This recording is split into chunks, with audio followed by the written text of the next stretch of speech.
5 বছরে মন্ত্রীর সম্পত্তির পরিমাণ বেড়েছে 1985%। অভিযোগ বিজেপির। 5 বছরে রানীবাঁধের বিধায়ক জ্যোৎস্না মান্ডির অবৈধ সম্পত্তির পরিমাণ বেড়েছে 1985%। সরকারি পদের অপব্যবহার করে তালবেড়িয়া এলাকায় গড়ে তুলেছেন বহু কোটি টাকার বিলাসবহুল রিসোর্ট। অভিযোগ অগ্নিমিত্রা পলের। সোমবার বাঁকুড়ার একটি বেসরকারি লজে বাঁকুড়া পুরুলিয়া চার্জশিট তুলে ধরেন আসানসোলের বিজেপি বিধায়ক অগ্নিমিত্রা পাল। চার্জশিটে রাজ্য সরকারের একাধিক প্রতিশ্রুতি ও বিগত 5 বছরের কাজের খতিয়ানে রাজ্য সরকারের একাধিক দুর্নীতির কথা তুলে ধরেন।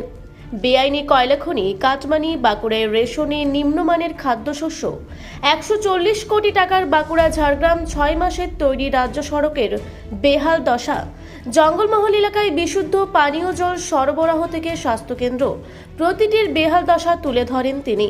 এমনকি তালডাংরার স্বাস্থ্য পরিষেবায় হাসপাতালের ভিতর বিষাক্ত কেউটে ও চন্দ্রবোড়া সাপের আতঙ্ক নিয়ে প্রশ্ন তোলেন অগ্নিমিত্র পল। প্রশ্ন তোলেন রানীবাঁধের বিধায়ক জ্যোৎস্না মান্ডির অবৈধ সম্পত্তি নিয়ে। তিনি বলেন, রানীবাঁধের বিধায়ক জ্যোৎস্না মান্ডির অবৈধ সম্পত্তির পরিমাণ 5 বছরে বেড়েছে 1985%। সরকারি পদের অপব্যবহার করে তালবেড়িয়া এলাকায় গড়ে তুলেছেন বহু কোটি টাকার বিলাসবহুল রিসোর্ট। দুর্নীতির মাথায় কে ছিল, যার আশীর্বাদে এই জ্যোৎস্না মান্ডির মতো মানুষরা এই রিসোর্ট করেছে? তিনি প্রশ্ন তোলেন, জ্যোৎস্না মান্ডি আপনার 5 বছর আগে কত সম্পত্তি ছিল এই হিসেবটা দেবেন এলাকার মানুষকে। আর 5 বছর বিধায়ক হবার পরে 1985% সম্পত্তি বেড়েছে কোন ইকোনমিক ক্যালকুলেশনে আমাদের একটু বলুন না। আমরা নির্মলা সীতারামন জিকে জানাবো, যদি ভারতবর্ষের 140 কোটি মানুষের আপনার মতো 1985% প্রপার্টি বাড়ে, একটু দয়া করে জানাবেন। 30 কোটি টাকার সড়ক এখন মরণ ফাঁদ। 6 মাসেই কাশের ঘরের মতো ভাঙল বাঁকুড়া ঝাড়গ্রাম রাস্তা। প্রাণ হাতে করে যাতায়াত নিত্যযাত্রীদের। প্রতিটা সেক্টরে দুর্নীতি। রাস্তা বানিয়েছে, সেই রাস্তাটা কেকের মতো। এটা নতুন টেকনোলজি। কালকে রাস্তা হয়েছে, আপনি 7 দিন বাদে গিয়ে রাস্তাটাকে এইভাবে তুলবেন, পাশ থেকে রাস্তাটা উঠে আসবে, ঠিক যেমন কেক উঠে আসে। সেইভাবে আজকে প্রতিটা রাস্তায়, প্রতিটা সেক্টরে মুখ্যমন্ত্রী কার্টেসি আপনার সরকার, আপনারা কিন্তু সুন্দরভাবে মানুষকে ঠকিয়েছেন। বাঁকুড়ার তালডাংরা ও সিমলাপাল ব্লকের গ্রামগুলোতে নেই বিশুদ্ধ পানীয় জল সরবরাহ এবং চলাচলের উপযোগী রাস্তার অভাব। ভোগান্তি নিত্যসঙ্গীর এলাকাবাসী। প্রশাসনের নীরবতায় পুষছে জনগণ। সবই সরকার এলো কংগ্রেস, তারপর এলো লেফট, তারপর এলো তৃণমূল। শুধু প্রতিশ্রুতি দিয়ে গেলে। কেন্দ্র সরকার আমাদের অভিভাবক, দেশের প্রধান সেবক, আজকে কোটি কোটি টাকা পাঠালেন জল জীবন মিশন। বাড়ি বাড়িতে যেন জল যায়, প্রতি বাড়িতে যেন কল থাকে, কিন্তু সেই টাকা পৌঁছলো না, সব চুরি। অর্ধেক জায়গাতে পাইপই বসেনি, আর যেখানে পাইপ বসে সেটা এক কাঠি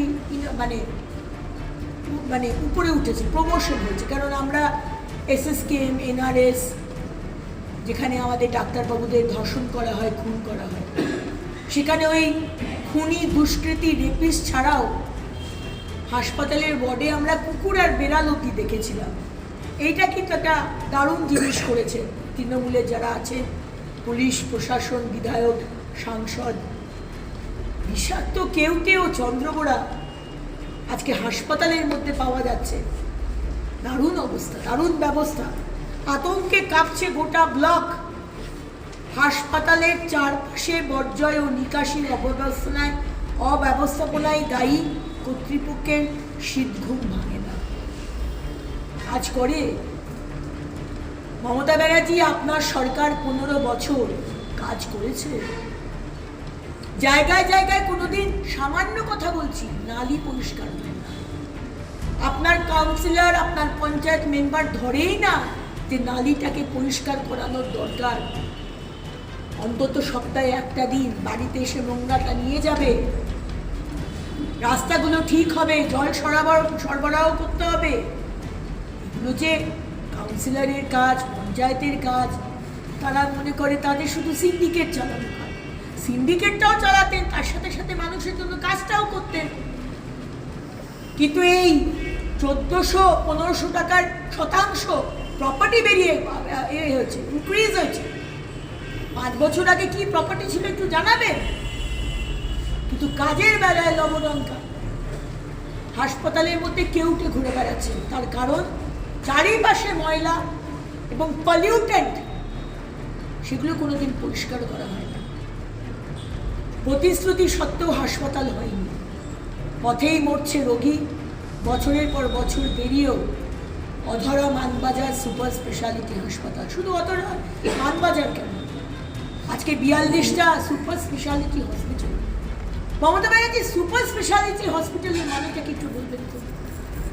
স্পেশালিটি হসপিটাল হচ্ছে যেগুলো চাইল্ড, কার্ডিয়াক, গাইনি। আর সুপার স্পেশালিটি হচ্ছে নিউরো, যেগুলো ইউজুয়ালি অনেক হাসপাতালে থাকে না। এই ধরনের সুপার স্পেশালাইজেশন।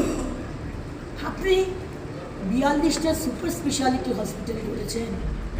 আর যদি হসপিটাল করতেন না, স্পেশালিটি হসপিটালে যদি করতেন, তাহলে এই চাপটা পড়তো না কলকাতার এই 4টে হাসপাতালে, 5টা হাসপাতালে।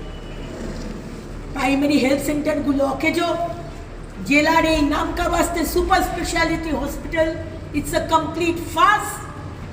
আপনি কাকে বোকা বানাচ্ছেন? কাকে বোকা বানিয়েছেন? আজকে ওষুধ পাওয়া যায় না আপনার হাসপাতাল থেকে, আজকে বাইরে থেকে গরিব মানুষকে হাসপাতালের বাইরে থেকে ওষুধ কিনতে হয়। আজকে সিটি স্ক্যান, সামান্য এক্স-রে, এমআরআই বাইরে থেকে করাতে হয়। আজকে ডাক্তার নেই। কিসের সুপার স্পেশালিটি হসপিটাল? অবৈধ সম্পত্তির পরিমাণ বেড়েছে 1985%। 1985%। অভিযোগ উঠছে সরকারি পদের অপব্যবহার করে তালবেড়িয়া এলাকায় গড়ে তুলেছিলেন বহু কোটি টাকার বিলাসবহুল রিসর্ট। লেখা হয়েছে দুর্নীতির নতুন পাঁচালী। আমরা জানি তো, ইমন দেবী যে গানটি গেয়েছেন, উন্নয়নের পাঁচালী, যেটা মমতা ব্যানার্জি টোটো করে পশ্চিমবঙ্গের মানুষকে শোনাচ্ছেন, সেটা হচ্ছে দুর্নীতির যে পাঁচালী।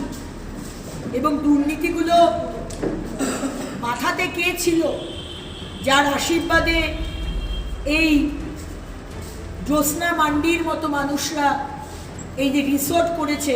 জ্যোৎস্না মান্ডি, আপনার এই 5 বছর আগে কত সম্পত্তি ছিল একটু হিসেবটা দিবেন না এই এলাকার মানুষকে?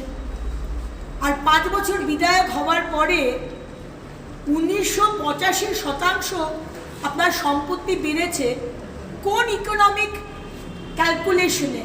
এটা আমাদের একটু বলুন না। আমরাও নির্মলা সীতারামনজিকে জানাবো, যাতে ভারতবর্ষের 140 কোটি মানুষের এই আপনার মতো 1985% প্রপার্টি বাড়ে। একটু দয়া করে জানাবেন। গত 12 বছরে রাজ্য জুড়ে বিলি করা এসডিএম, দীর্ঘদিন ধরে চলা অরাজকতার শেষ। বাঁকুড়া থেকে দেবনাথ মোদকের রিপোর্ট, রূপসী বাংলা মিডিয়া। আপনারা দেখছেন রূপসী বাংলা মিডিয়া। এখন একটা ছোট্ট বিরতি, ফিরে আসছি বিরতির পর। পুরুলিয়ায় পাত্রপাত্রী যোগাযোগের একমাত্র বিশ্বস্ত প্রতিষ্ঠান বিবাহ পরিচয়। আপনার মনের মতো জীবনসঙ্গী খুঁজতে পাশে রয়েছে বিবাহ পরিচয়। তাই আর দেরি না করে আজই যোগাযোগ করুন বিবাহ পরিচয়। Municipality commercial complex, 2nd floor, Chaibasa road, opposite PWD office, Purulia. Mobile নম্বর 9232440272। ফিরে এলাম বিরতির পর। আপনারা দেখছেন রূপসী বাংলা মিডিয়া।